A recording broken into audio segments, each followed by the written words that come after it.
Hey guys, this is Versus Z bringing you a video review of Revoltech Jehuty.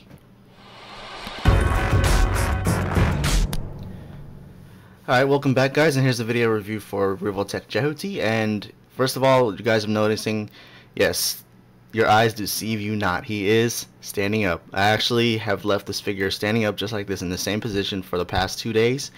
Nothing's happened. I've moved the background, I've done all that, and that's the most that happens. He kind of just tips back and forward, contrary to what images might look like and probably to what other reviews might have shown. This figure does stand very well on its own. There's no trickery or anything. It just uses these two pieces that are included as accessories.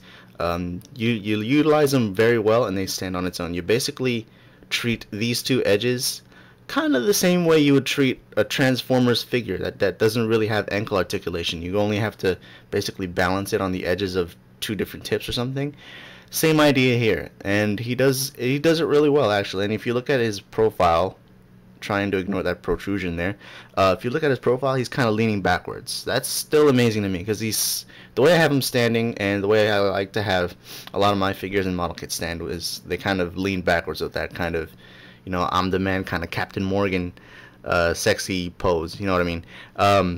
And even that leaning back, he still maintains his balance, so that's great. I'm glad that I took some time to figure out how this figure could stand, because I saw some reviews before and a lot of people said that this figure couldn't stand on its own. So try to figure out why. I mean, why would Kyoto provide you with pieces here, still not have the figure be able to stand? I'm pretty sure there should be a way for this figure to stand. Anyway, back to the figure itself. This figure was released just this year for 2,980 yen, so that's roughly about, I'd say, $32–$35 without shipping and stuff. I did buy this guy online on HLJ, but I think right now it's sold out, so you probably have to wait for a re-release or something if you want to get your hands on this figure. Quick look at the packaging real quick before I move on. So very nice Revoltech Yamaguchi style box art here. What I really like about the box art is the usage of the original line art used in let's say, I want to say Mortal Kombat, Metal Gear Solid style, especially a lot of the other Hideo Kojima games. The artist I think is right here, Shinkawa Yoji. So really nice that really nice that they use that original line art there. Revoltech Yamaguchi. You get your Revoltech coin or Revo chip or whatever. This is number 103 in the series, if you can get it up there in the corner. Side, it just shows some information about the Revoltech joints. The back, some illustrations. Instructions are on the side now. Some poses and stuff. You get your accessory count up here, and then the side it just says Jehuty with more information about the game and the illustrations and stuff like that. On the bottom, more Revoltech information and a couple of phone numbers, and there's the yen somewhere if you guys can see it. It's right on top of the barcode, so 2,980 yen. So yep, nice packaging there. It's my first Revoltech with this new style packaging, so it's really cool. There's also a pamphlet in there that shows off the rest of the figures in the series, mostly from the sci-fi series. What is that? Oh, whatever. Lint. Okay, so now more onto the figure itself. Wonderful paint apps. The only really paint app imperfection that I see is right over here. I don't know if you guys can kind of catch it, but it's on the ear somewhere on the white part. There's a little bit of it's either paint chipping or a little bit of maybe the brush or whatever kind of accidentally touched that, but it's right there somewhere. But anyway, but everywhere else I rarely ever use this word, but very immaculate. The paint apps are wonderful. You have this nice metallic kind of blue, I suppose, with a little bit of orange. I know I keep touching that. I'm just gonna stop doing that. You got white paint apps, like for the nails, very well done. Small detail paint apps are very well done too. The panel linings are the panel linings real thick. Very immaculate paint apps. Very few paint app imperfections. Like I said, on mine only, I only see one right there, and then one of the fists. No, this little booster here has a little bit of that gold or that bronze kind of kind of off over here to the side. But other than that, you know, I'm not really gonna complain. It's not. Overall, the rest of the paint apps are really, really great. There's just some really small detail paint apps, like I said, eyes, the white of the tips of the nails, some mechanical, very small mechanical details that you'll find here, especially on the option parts. So yeah, very, very good on the paint apps. For articulation, this is a Revoltech figure, so you can expect a lot of articulation. The head has a Revoltech joint, one right there. You also have a Revoltech joint at the neck. You have a swivel here at right underneath the shoulder. You have a swivel. You have a Revoltech here at the elbow. You have a Revoltech here at, Revoltech at the shoulder, Revoltech at the elbow, Revoltech at the wrist, Revoltech on each of the 3 options. You have a Revoltech in the torso. You have Revoltech, or I guess it's called revolve joints. The hips, hinged knees, which give you a flush bend like that. You also have a hinge at the knee, and these pieces here, these thrusters are on a hinge, the shield piece is on a hinge, and this thing here is also on a hinge. Yeah. You also have the boosters, or the thrusters, which are on their own Revoltech joints, so you can move them whichever way you like, and these pieces here on top, which open up, have a Revoltech joint as well. So yeah, plenty of Revoltech joints, a few hinges here and there, but all in all, it really adds to the amount of articulation you can pull off with this figure. It's really great. Accessories, you guys already saw these pieces here for the feet. They also come with 2 pieces for just normal stance. Whoops, just normal in the air stance. So you just part swap those. They just sit in through a peg. You also have this piece here, which is the sword, the energy sword, stored in storage mode. You also have the extended mode, which is part swapping. This doesn't move. This is the shield, which, like I said, rotates. I'll get the rest of the accessories out real quick. Oops. Now, the problem with it is with him standing, is you really need to make sure that the point of balance is even, at least. And a lot of the key to getting him to stand is making sure that his knees, because they're on hinges, make sure that his knees are aligned and straight, and they're not in some weird angle, some weird awkward angle. And he will stand. He will stand. It's not a big issue. He does come with a few option fists. He comes with his 2 normal fists that he has on right now. He also has, oops, a lot of noise, sorry. He also has these open palms, both of them. He also has these closed fists, which look really awkward. Let me get them out. So there's one of the closed fists. Looks really awkward because he looks like he's about to flip you off or something. And he comes with 2 of those. He also has this box here, which you could use to store your Revolt chips. It's actually an accessory. It's a box, and there's something I forgot to grab, and I'll have to get it in a second. Here's the swap out piece. You just basically pop that one off and replace it with this one. You have these option elbow Revolt joints right here, which add an extra amount of poseability, like because with these joints you can only get them to bend a little bit over 90 degrees, but with this you can get more of a flush bend, and with that you can get a little bit of an extension with the arm, especially when you want to do like hack and slash type of poses. You also get, aside from stand parts, which I'll show you guys the stand parts in a second, you also get this slash effect piece, if I can get it out. The slash effect piece, which you have to attach onto the this next piece of accessory I'm about to show you guys.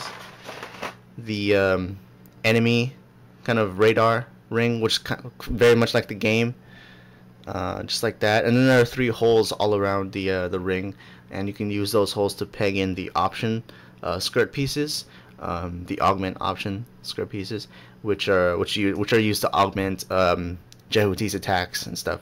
So you can use this and use this white peg, this white Revoltech joint peg, and place it into one of these. That's pretty much the only way I figured out to put it on. You also have these wing effect parts for when you want to do some boosting or midair poses. So I guess for Gundam fanatics, wings of light, and then they just peg into each of them. They have their own individual sides because one side here it's edged and then the other side is flat. So you want to put the side with the effect parts on the outside, and it just pegs into there like that. And it looks great. I'm sorry you guys can't really see it because it's really bright, but you'll get the idea. Oh, come on. All right, whatever. It's there. So yeah, if the light wasn't so bright, there you get the wings, and it's a really great effect. It really is a great effect. And there's one more thing I want to show you guys.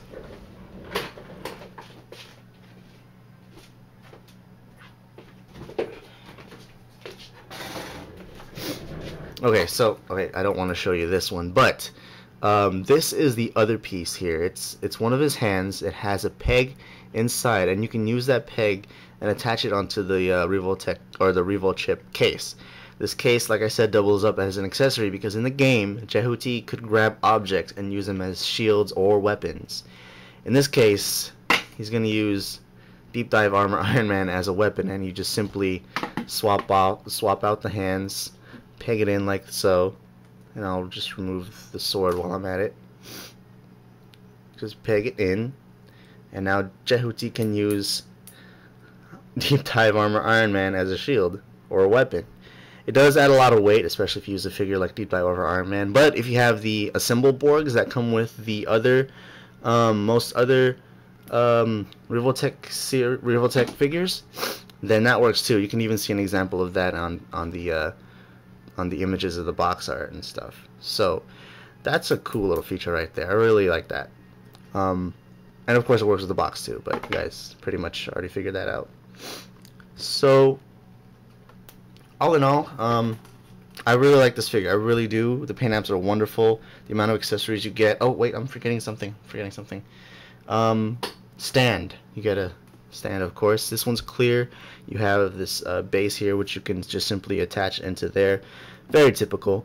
You also have lots of other option parts to add on to. I'm sorry, I just completely extended the review. You have all these clear option parts. You use this one to attach if you want to attach the if you want to attach a Jehuty onto, it's like this. If you want to attach Jehuty with the enemy ring, you take that, and then where's the little ring at? See, I have no idea what this one is for except for making the stand higher. I haven't used that one yet, so I can't really say what it's for, except that it makes sense that if you want to have Jehuty up higher in the air, I guess. Then you want to take another one of these, and you're provided with a few of these too. There's another one sitting down over there. Just take this, peg it in, take it here. Now the problem with using the ring is that it takes up lots of space. Not lots of space, but it pretty much limits the articulation for Jehuty. And then just plug it in there. Then as an example, I'm going to take the back option part. And like I said, you can use all three if you wish. So there you go. Let me lift this camera up a little bit. So yeah, you can already see it's taking up space that that Jehuty normally would need in order to pose. So the best thing to do is to pose Jehuty first in the way you want him to be in, then attach the radar. Show you an example of how these things work. You just pick it into here, and it could be a little annoying sometimes. And there you go. So just imagine, taking all three of them and putting them on there. It's a really, really cool effect. So it's really cool, and it does have this kind of fluorescent ring. It's clear on the inside, on the inner side, and on the outside they're painted, so it looks very gives off that really nice kind of fluorescent radar effect to it, if you understand what I'm trying to explain. But yeah, it's really cool. So there's that. Am I forgetting anything else? Yeah, I think that's pretty much it. You do have lots of playability with this figure, lots of options to mess around with. I'd say one of the best features about this release, or just the figure itself, is that enemy ring. It's a very good, not a very good. It's great that Kaido decided to include that. Fans will really appreciate that as well. These wings of light are really awesome. I think the only thing missing about this figure, if there's anything I really have to complain about, is the fact that it does not have the vector cannon. That's the only thing I could really ask much more of this figure. But other than that, it's a very small nitpick. And hopefully we see a vector cannon option release, maybe.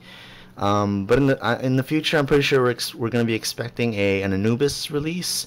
And if they go ahead and do that, I hope they follow up with a naked Jehuty release. And fans of Zone of the Enders 2 would pretty much know what naked Jehuty is. It's this guy's ultimate form.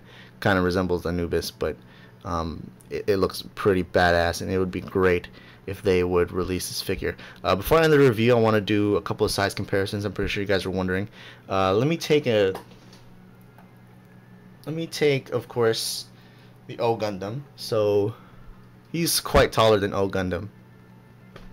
So a little bit taller than your, not a little bit, significantly taller than your average 1:144 scale figure, or model kit. And this is one that's completely random, but also kind of significant size comparison. It's more of a design comparison. You kind of see a little bit of design resemblances here. You have the feet. If you can see that, you have the feet. You have the kind of triangular shoulders and everything. You have the, oh, I'm missing something. Definitely missing something. You have the swords that store, very much like Exia. So they're about the same height, actually. Yeah, they are the same height. Head height, minus the horns and everything, minus these, but top of the head height, they're pretty much the same. So that's cool. So Revoltech Jehuty, definitely recommend it to fans of Zone of the Enders. If you haven't picked this up yet, I'm surprised you haven't. It's probably because it's sold out by the time you decided to pick up this figure. That is the unfortunate part about this figure. When it comes to Revoltech releases, once they're gone unless they decide to go ahead with a restock or reissue. So for fans who did not get a chance to pick up this figure, I wouldn't recommend going to Amazon or eBay just to pay extra for this. It is a great figure, but I don't know if it's worth really going out of your way for, especially when we know we're getting an Anubis and hopefully later on more releases, more mechs from the Zone of the Ender series. When that happens, I'm pretty sure they'll most likely get to re-releasing Jehuty. So I wouldn't go out of your way paying extra just to get your hands on Jehuty now. Instead, just be patient, wait for a re-release or a reissue, and then you'll be able to enjoy Jehuty there. So fans of Revoltech, fans of Zone of the Enders, and even if you're a fan of the design, if you like what you see here, I suggest picking it up. It's a great figure. Paint apps are wonderful. Very few things I have to complain about. Like I said, the only thing missing is the vector cannon, and that's a very small nitpick there. So that's our review. Hope some of you guys found this helpful. Thanks for watching. I'll see you later.